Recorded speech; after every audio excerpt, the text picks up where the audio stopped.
the proposed amendment to this constitution is in line with the constitution itself. The constitution provides that whenever the people of Zimbabwe, through their parliament, deem it fit to amend the constitution, they can do so. There are only 3 provisions in this constitution which require a referendum for an amendment. The Bill of Rights is one of those provisions. The land provisions cannot be amended without a referendum. Any other provision of this constitution can be amended through a 2/3 majority of parliament. And we were very clear when we wrote this constitution to say which areas do we want protected from amendment by parliament. So when a law specifies areas which are preserved for amendment, it means that any other parts of the constitution which have not been protected can be amended by parliament using 2/3 majority. And from my reading, the proposed amendments do not require a referendum. And I must emphasize, these proposed amendments do not require a referendum. The constitution is very clear. It says,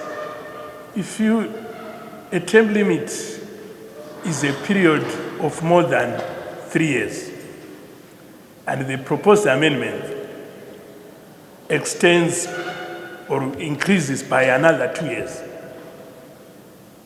It does not fall foul of the provisions of this constitution. If you want to amend for 3 years, that's when you require a referendum. If it's an amendment by a period of 2 years, you are not putting in a new term, so to say.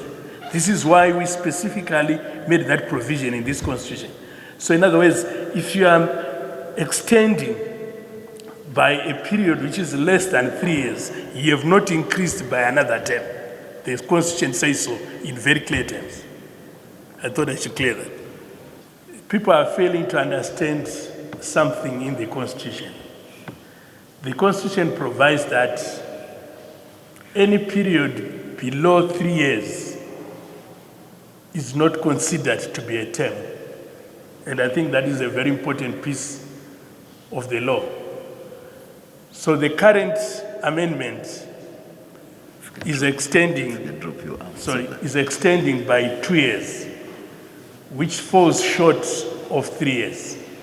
So if there is an extension by 2 years, in terms of the constitution, it's not a term.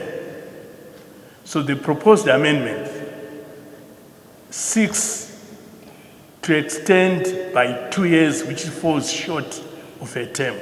So he is not benefiting from an extension of a term, because a term is 3 years. And I think I should clarify that. The proposed amendment seeks to extend by 2 years, which does not make it a term. In the same manner, when the current president came into office, he finished the term of office, the former president Mugabe.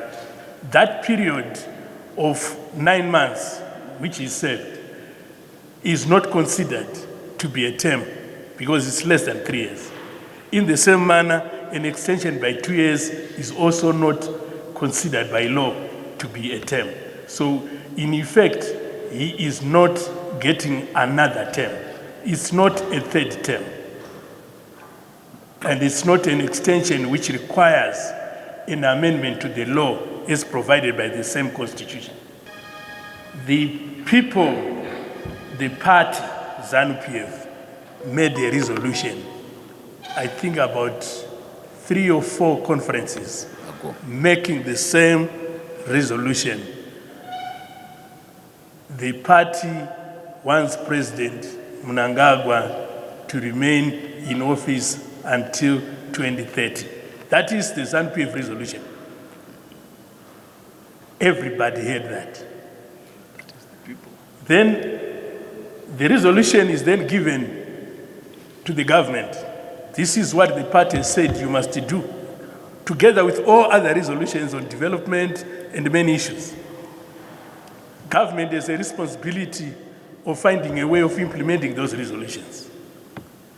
And as part of implementing that resolution, government has taken this process now to Parliament.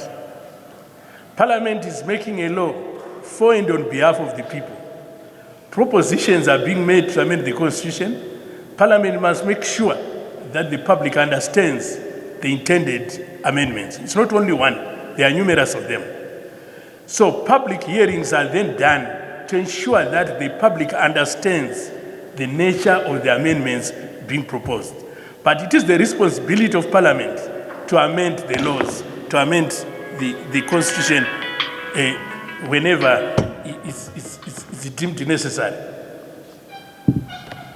There is a provision that when you are making important amendments, you consult the people, you inform the people. If they've got questions, then they can ask questions and they will be responded to. So public hearings are going to be made. The way we are running our country is that whenever Parliament is making any bills, and I think you've already seen that, whenever they are making any changes, Parliament goes out to make public hearings. More so when you are amending the Constitution, you also need to consult the people and inform them so that if they've got questions, you can answer the questions. So Parliament is doing a public responsibility of ensuring that the citizen understands the changes which are taking place.